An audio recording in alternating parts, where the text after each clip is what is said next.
जनन दो प्रकार के होते हैं। There are two types of reproduction.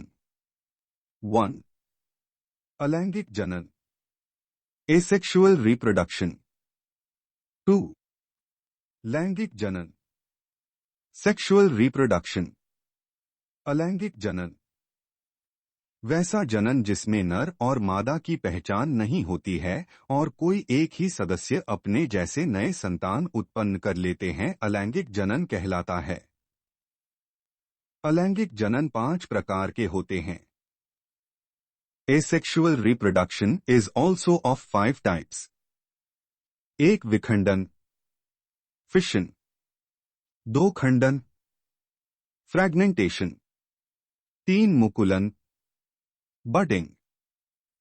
4. कायिक प्रबंधन, वेजिटेटिव प्रोपगेशन। 5. बीजाणु जनन, स्पोरुलेशन। विखंडन ऐसे जनन एक कोशिकीय जीवों में होता है। इसमें जीव एक निश्चित समय आने पर अपने आप को 2 या 2 से अधिक भागों में विभाजित कर लेता है और सभी भाग नए जीव के रूप में जीवन यापन करते हैं। विखंडन जनन भी 2 प्रकार के होते हैं। Fission reproduction is of 2 types. 1. द्विखंडन विखंडन, बाइनरी फिशन। 2. बहुखंडन विखंडन, मल्टिनरी फिशन।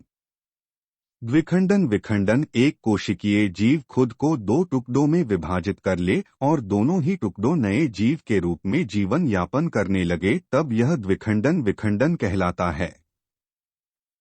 जैसे अमीबा, पैरामीशियम इत्यादि।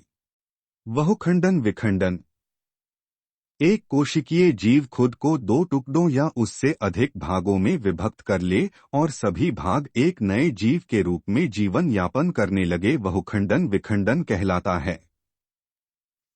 जैसे एंट अमीबा, प्लाज्मोडियम इत्यादि। खंडन इस प्रकार के जनन में जीव अपने शरीर का कोई भी टुकड़ा उचित माहौल और वातावरण पाकर ढेर सारे नए जीव शरीर तैयार कर लेते हैं।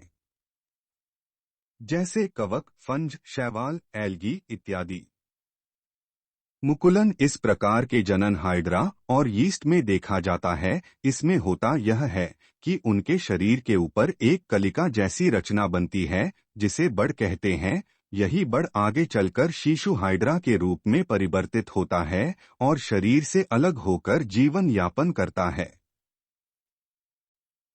कायिक प्रबंधन इस प्रकार के जनन में पुष्पन की क्रिया या ना होती है या तो विलप से होती है। ऐसे समय में कायिक प्रबंधन के द्वारा जनन होता है। इस प्रकार के जनन में पौधे के शरीर का कोई भी अंग अपने जैसे पुनः नए पौधा तैयार कर लेता है।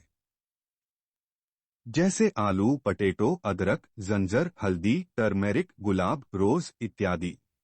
बीजाणु जनन, स्पोरुलेशन इस प्रकार की जनन कवकों में देखी जाती है। कवकों से धागे जैसी तंतुमय रचना निकलती है जिसे स्पोर्स कहा जाता है। यही स्पोर्स आगे चलकर पूर्ण कवकीय शरीर धारण करते हैं और मूल शरीर से अलग होकर जीवन यापन करते हैं।